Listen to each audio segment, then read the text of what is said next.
All right, what's going on, everybody? We still got about 3 minutes left in the game, but it's pretty convincing that the Gators are going to end up beating Kentucky. Scores right now 48-20. Graham, I know there's going to be a lot of things to talk about, but Florida got a lot of points to end the game with Ball getting his fifth touchdown and Cormine McClain's pick six. A lot of people kind of forgot that he kind of played on the team. He's probably going to have to play in the future with Jason Marshall being hurt. But live reaction, Graham, I kind of did not expect this game. I thought that Florida would have to get over 20 points to win the game. They did, but I mean, all in all, there's going to be a lot to talk about, but it was a good win for the Gators. How about more than doubling 20 points, bro? They got close to a 50-piece, man. And they can still get it. It's the most dominating they've played all year. That's easy to say, right? The most impressive win they've had all year. I texted you at halftime, Dylan. I said, if Florida ends up losing this game, then I might get fired for what I'm going to say about Billy Napier sitting on the ball at halftime and letting the clock go to zeros. That was I could not disagree with that decision more, but tonight it's not going to come back to bite him. Maybe a different conversation in the future in a different game. Who knows? But for tonight, we don't have to complain about it. Thank God. Biggest two takeaways for me, Dylan. I think in tight games where every play counts, every yard you earn counts, I think Mertz is the better quarterback. But in games like today, when there's big explosive plays to be had, when there's chunk plays to be had down the field, a Graham Mertz-led offense doesn't score this many points, I don't believe. Now, they probably still win the game and win the game relatively convincingly because I think Florida just showed up today and was going to be the better team almost regardless. So that's no knock on Mertz whatsoever, but we saw the upside in DJ Lagway. We saw what the ceiling there can be, and we saw what the explosiveness there can be. And then we saw the clear, undisputed number one running back for the Gators from here on out in Jaden Ball. I mean, I tweeted this during the game, Dylan. I don't know if you agree with me or not on this. I believe that Jaden Ball looking so good is an even bigger indictment on the coaching staff. Why was he not getting more carries against Miami and Texas A&M and earlier in the season? This guy is clearly special. This reminds me of when LaMichael Pirine was getting carries, but Dameon Pierce was clearly the better player, and for whatever reason, Dan Mullen didn't want to give him the ball. Jaden Ball was able to get the carries, get lathered up today, get the ball over and over again, and look what he did. He scored 5 touchdowns against what most people consider one of the better defenses in college football. That's my unquestioned running back for the rest of the season. DJ Lagway, the upside is incredibly exciting, and great night to be a Gator, man. Yeah, the unsung hero in this game is definitely the interior of the offensive line. I mean, this Kentucky front center is one of the better ones in the SEC. They held Georgia to 220 points. South Carolina got them good. They scored 31. Vandy, they held them in check, even though they lost that game. And there's another game I'm forgetting about. Ole Miss. They beat Ole Miss. And for the most part, it seemed like this offense pretty much did whatever they wanted to do. I mean, Deion Walker is going to be a first-round pick, and he sits right there in the interior of that offensive line. And he made like 2 plays that I can remember. He batted one ball down from Lagway, and then he had one play in the third quarter where he just came right there. And you're like, all right, that guy's a little different. Other than that, I mean, this offensive line, this was their best game of the year. And in the first half, you had over 300 yards rushing. I didn't see what they had total as the backup quarterbacks in there now. But, I mean, all in all, I mean, Badger is the clear deep threat guy that we've seen more and more time, something that they were able to do last week. I know when they were splitting with Mertz, but we said last week, you've got to be able to try to throw the ball downfield, and they did that tonight. I want to address a comment in the YouTube archives. Sorelay, I don't know how to pronounce it. Graham, you suck. You picked the Gators to lose. I do suck. I did pick the Gators to lose. That's that. Maybe I'll start picking them to lose more if they're going to play like this. I did on Gator Bites on Friday with Hacker. I picked Kentucky to win. Look, I'm eating crow, and I was dead wrong, and I have never been happier to be dead wrong. Yeah, so back to the offensive line, like you're saying, and how encouraging they were. Totally agree. Most of the season so far, they've pass protected relatively well, even against better defensive lines. The issue early in the season was run blocking and getting that push up front. Clearly, they figured it out because they're getting pushed now. Multiple drives throughout most games they've played the last couple of weeks. They've been able to get a little bit of push. I think Lagway's legs being a threat every time are helping as well, making that defensive line hesitate that extra half a second, getting those ends a little bit more on an island with your quarterback being a threat to run. So that's huge. Damian George, I thought, played his best game probably ever as a Gator. I mean, Damian George out in space, clearing people out, moving bodies around. I mean, what do my eyes deceive me? Did a different person put the number 70 jersey on? Like, what's going on? So great game from the offensive line. Brian and Melissa Ross commenting. Cormani sighting tonight. I know that's crazy. Dylan, quick thought from me. If I had told you at any point this year that the Gators are going to score 48 points in a game and Aiden Mizell and Eugene Wilson are going to touch the ball 0 times, There's no shot. you would have looked at me like I had 2 heads. I mean, what? And it just goes like look, you know, in a different world, if they had lost or not played well offensively or whatever, then we could maybe be sitting here complaining about the fact they didn't touch the ball and saying that they should have engineered some touches or figured it out or what have you. I'm sure that's going to be a point of emphasis in the bye week. I'm sure Billy Napier can't possibly think that they have a shot against Georgia if Eugene Wilson and Aiden Mizell, Eugene Wilson especially, doesn't touch the ball. But look, if they can run the ball that way, and Badger's getting downfield and Lagway's hitting them, and then Chim DK here and there, or the Sportingham here and there, man, if it ain't broke, don't fix it, dude. Tonight, their formula worked, and they kept running with it. I was worried, really worried, especially after they sat on the ball to end the half. I was so worried in the second half they were going to do the classic thing they did against Tennessee, and they've done in other games, where they're going to play in a phone booth. They're going to just run it up the middle out of the pistol, first and second down, and then try to throw a 10-yard pass on 3rd and 9 every single time and do nothing offensively in the second half. But they didn't do that, to Billy's credit. The play calling was different. It was better. And as a result, they ended up blowing a team out instead of making it a tight, ugly game at the end. Eugene Wilson did get 1 catch for 40 yards, one of those deep shots. The main reason they won this game, Florida had 200 yards rushing and almost 5 yards of carry. If you can do that in the SEC against any front, your chances of winning will be pretty good. 3rd down, you were 6 for 12. You almost had 500 yards of offense. They might get it in these next, this garbage time, the final 2 minutes of the game.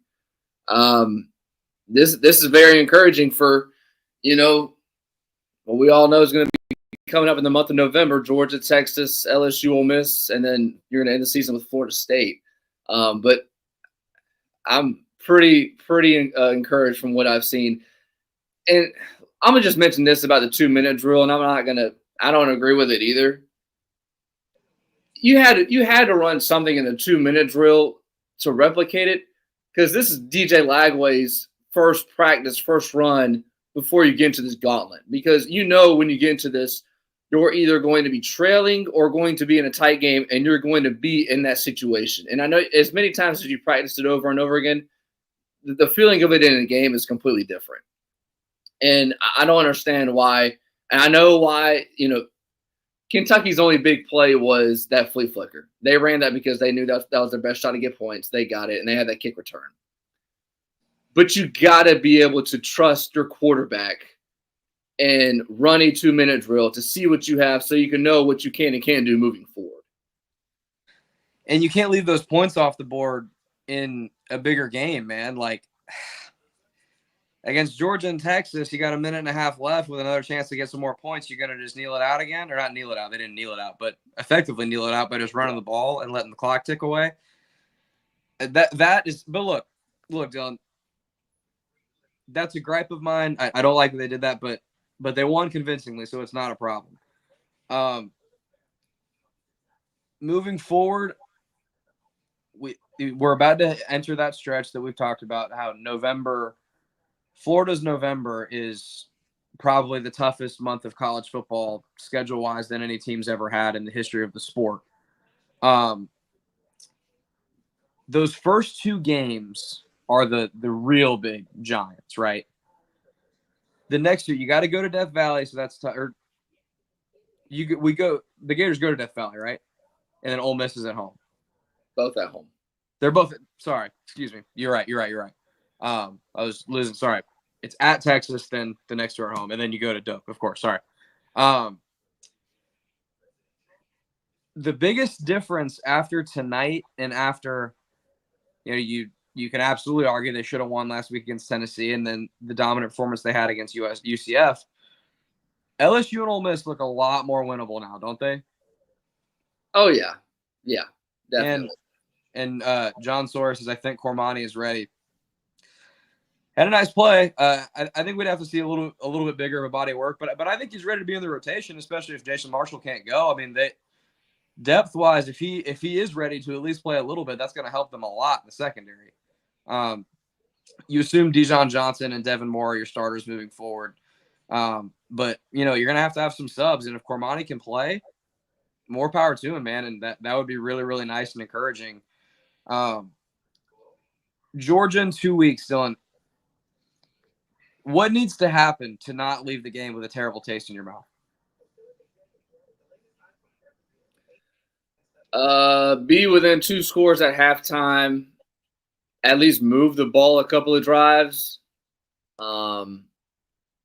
Look like you're on the same field as them. There's too many times the last couple of years where Florida plays Georgia, and it's like Georgia is an NFL team and Florida is like an FCS team.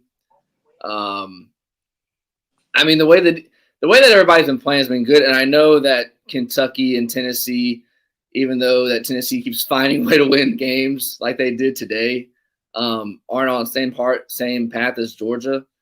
But we've seen, when they're at the bye week, they looked a lot better after that UCF game, coming off that bye week. You just got to find a way to move the ball and continue to get this run game. I don't know how much of the Georgia-Texas game you saw. This Georgia front tonight specifically dominated Texas. It got to the point where Quinn Ewers was playing. They're like, all right, this ain't working. Let's try Arch Manning. And he tried, and nothing was working there. So you have to be able to run the ball a little bit. And the one thing that surprised me with this game to start the game, they did not get the ball. It wasn't like I thought that DJ Lagway was going to come out and just get the ball and get the ball in and out of his hands, get it quick, have a quick game, go to the fly, throw a hitch. That didn't happen. I would probably expect that to happen in the Georgia game. Yeah, they're going to have some quicker game because some of their bigger, more explosive plays, Lagway was in the pocket for like 3-4 seconds. And with the way Georgia's front looks tonight against Texas, to your point, that ain't going to work. You're going to have to get the ball a little bit quicker. Make the offense is going to have to be a little more Mertzy, if you will, in the Georgia game, a little bit more dink and dunk. That doesn't mean you shouldn't take explosive shots. You absolutely should. The main thing they're going to have to really try to avoid in that Georgia game that could really get them in trouble, I think, is they cannot get into 3rd and long, obvious passing down situations for the most part. If they get into some 3rd and 9s, 3rd and 10s, that's when you're probably going to see a pick, strip sack, or just getting sacked in general, or just not being able to move the ball. You're going to need to find a way to get Jaden Ball running again. Jaden Ball needs to get the lion's share of the carries until further notice. I don't know what the status is with Trayon Webb health-wise, but if Webb give him a spell, Jacoby Jackson give him a spell. Well, he was dressed and they didn't play him. So I know. With me kind of not unsure of how good to go he was or wasn't. He can't imagine that if he was 100%, he'd get 0 carries and not even see the field. So imagine, hopefully you get him back for a little bit. Jacoby Jackson's running pretty well. But, again, Jaden Ball is the guy moving forward in the Georgia game. If he can get going a little bit and you can sustain some drives and stay ahead of the chains and then let Lagway, when the time is appropriate, take your shots down the field, see what Badger can do, get Wilson back involved, continue to get Jim DK back involved, Arliss Boarding, keep those guys with their touches, run the ball with Lagway a couple of times. All of a sudden, man, to your point, I think they can look like they belong on the same field as Georgia. I think they can look like it's not, varsity versus JV like it's looked the past couple of weeks or the past couple of years. I mean, so that's going to be a big factor when they go to Texas. It's going to be the same thing. You just need to be competitive in those games. You look like you belong. And then LSU and Ole Miss, man, go win the football games. I'm not going to pick them to win today. I got to see a little bit more, but those games look a hell of a lot more winnable than they did at the start of the year. At the start of the year, Dylan, you and I were looking at both those games saying, I don't know. Now, I mean, look at those two games, man. Am I crazy to think they could finish the year 3-0 between LSU, Ole Miss, and Florida State? Probably be realistically, I think 2-1 is probably the more pleasant hope. But a couple weeks ago, we just did 1-2 at best, right? Yes. I think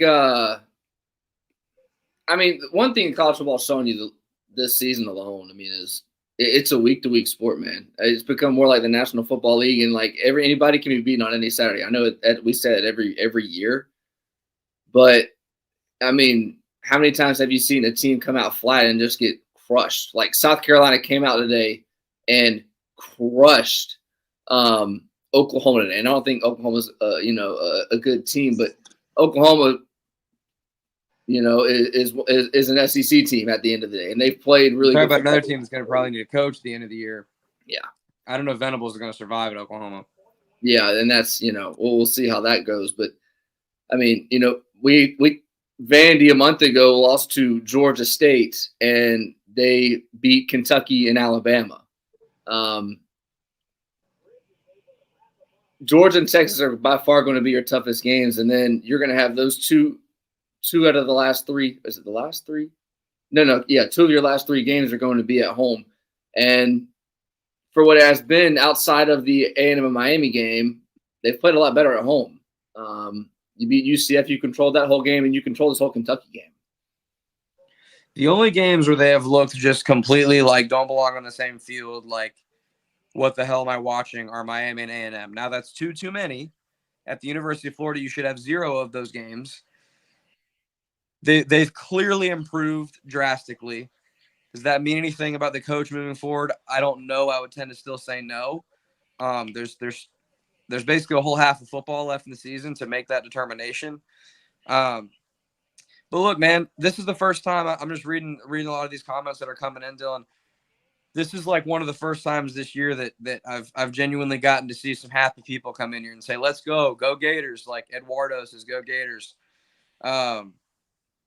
Great job, Gators. 48-20. Keep the momentum. That's Gator Boy. It says that. Gator Boy Thomas.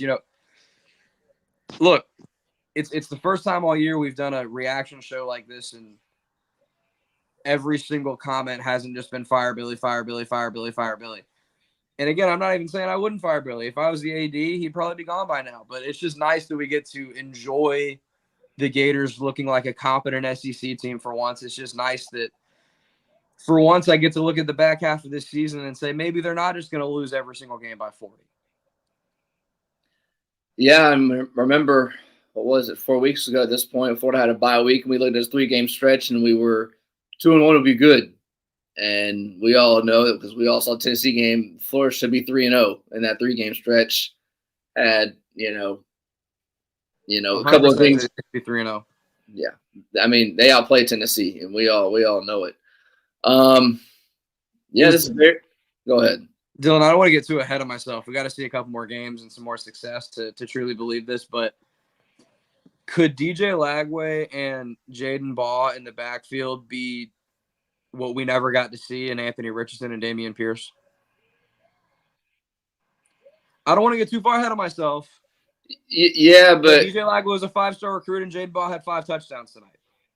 Yeah, I would be with you if they were both juniors, not as freshmen.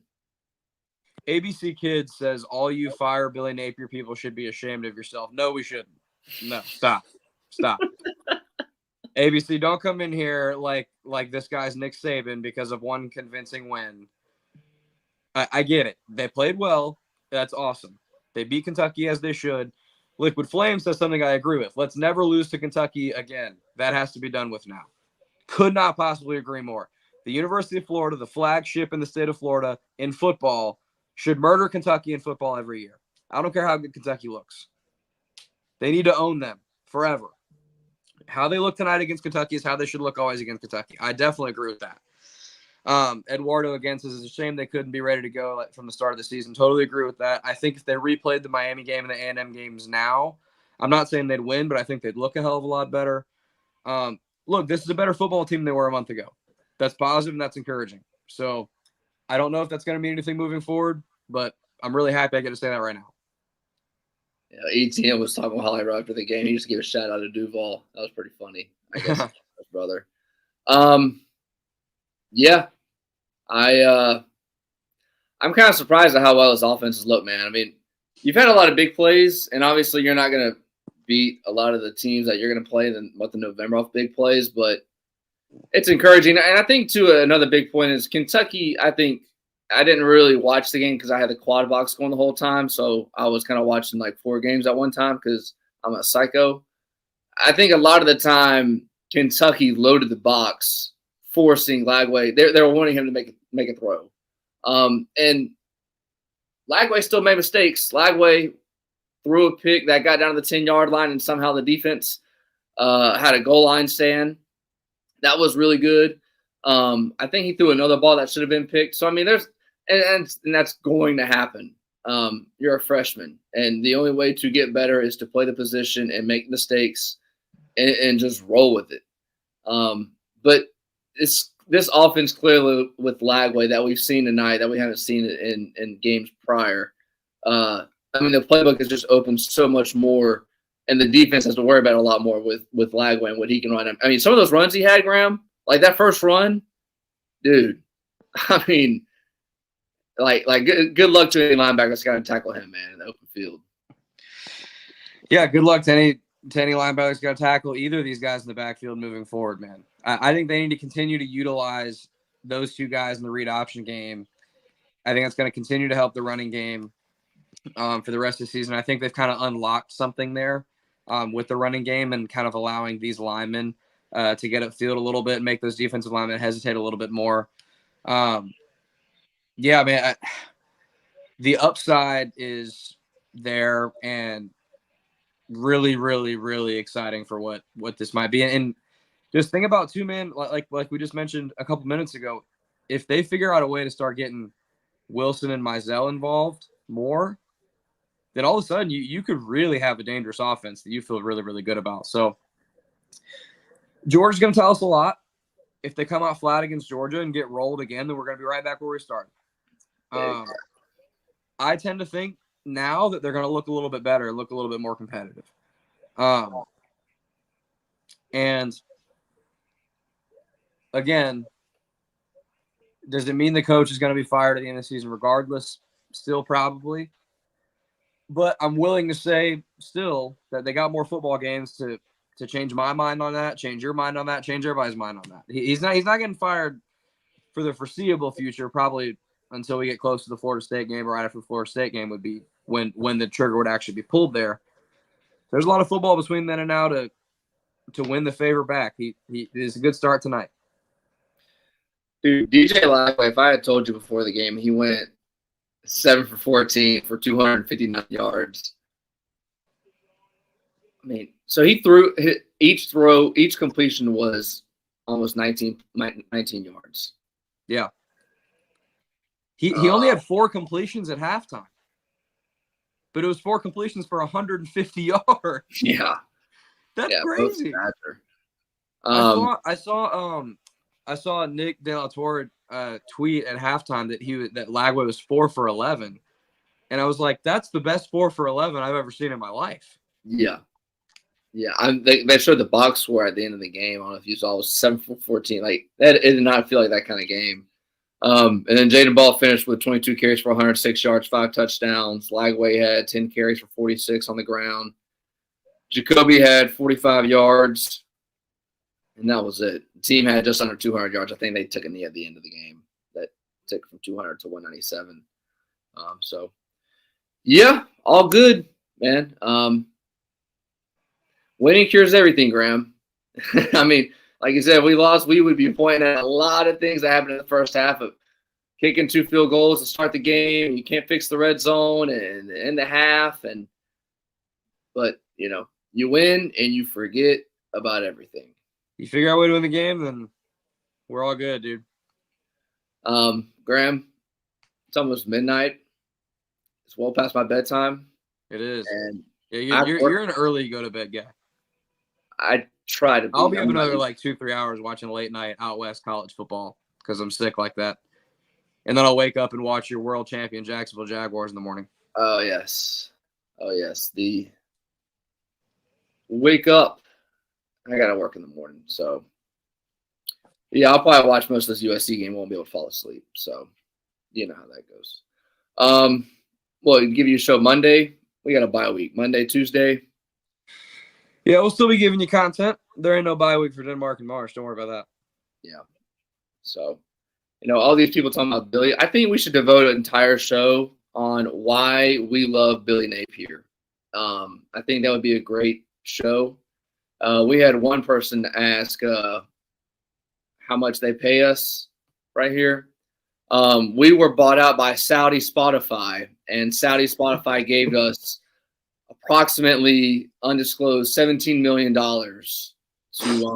to endorse Billy Napier.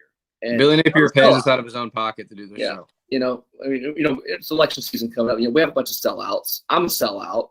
You pay me money, and I will do whatever it is for the money. Liquid Flame says, thanks for being here, fellas. Liquid Flame, thank you for being here. We appreciate you tuning in every week to Denmark and Marsh post-game reaction. It means a lot to us. Yeah, this John guy's an idiot. All right. Yeah,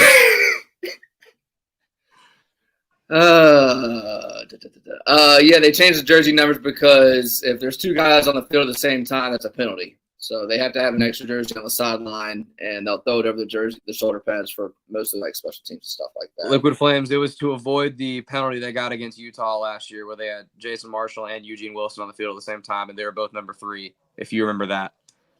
They normally put the jersey on to avoid that type of thing. Yeah.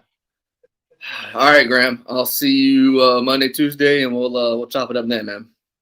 Yes, sir.